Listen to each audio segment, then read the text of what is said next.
Alright guys, what is up and welcome back to the channel.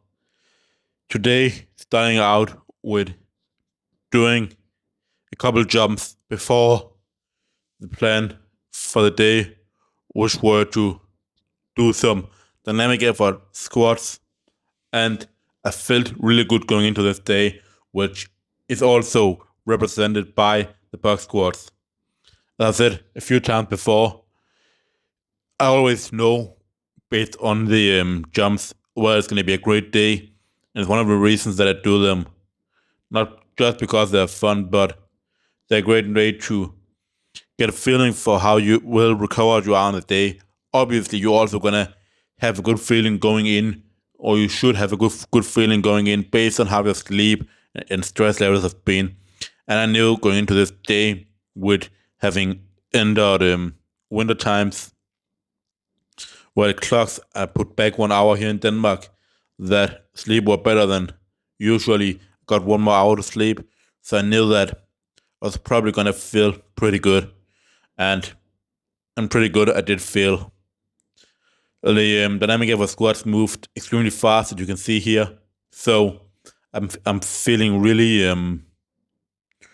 good going into the next 3 weeks, where I'm building up in paused back squats to hopefully get 10 reps paused with 170. Again, I'm still using the metronome. Right here with these, I'm not using the metronome, and it probably doesn't make that much of a difference whether I'm pausing just under 2 seconds or just above 2 seconds when I'm using this light of a weight. I'm saying light, of course, that is relative. For some people, this is going to be heavy, but when you're doing the dynamic effort, you always want to go with a relatively light weight. For me, the bar weight on the bar here is about 50% of what I would consider to be my max in the post back squat, where then the bands on average together at like 15 kg throughout the maybe 20 kg if I'm lucky, on average throughout the range of motion. And then here we're talking each band. So one band 7.5 kg, the other band 7.5 kg.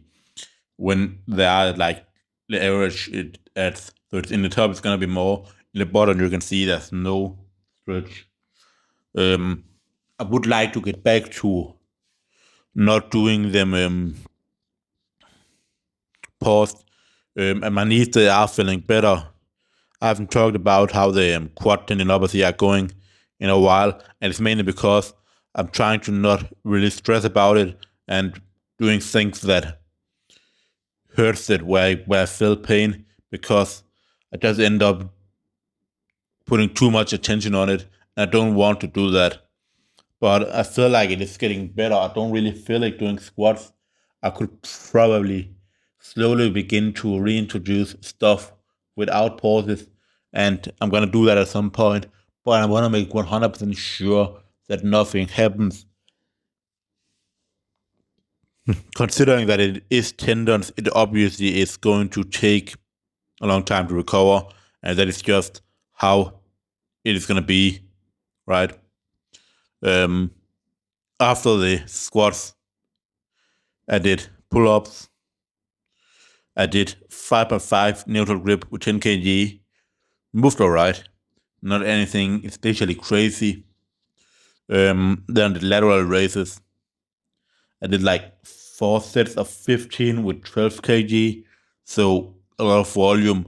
But you know me, I always believe that volume is just the main driver of hypertrophy, total workload. And even at a quite light APE. And then speaking of volume, here with 38 kg, I'm almost up at 8 times 8 with 38 kilos. So here we have 7 sets of 8 and 1 set of 4, and still doing these every minute on a minute. The wild thing is that when I began with this type of progression, I was starting out at 8 times 4, and like that was in the beginning of this year. And then moving on, like 8 by 5, etc., was hard. So not only have I doubled the reps from 8 times 4, there's also less rest in between each set because I'm doing more reps and it's like probably like 6 or 7 seconds less rest. So, I mean, that is crazy to me. Yeah, it just goes to show that I'm doing something right here with the biceps training 4 times a week. Not always going to failure, leaving a little bit in the tank, etc.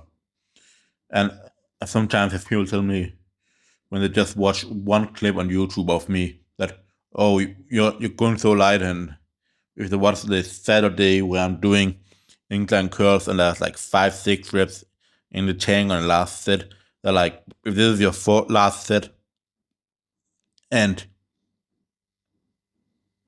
it is so easy for you, you're not gonna get much from it. But if you watch it in the bigger perspective, you guys can all see that I'm getting a lot stronger. I'm up having 46 centimeters circumference arms, so that is a lot. That's gonna be all for the video, guys. I'll see you for the next one. Peace out.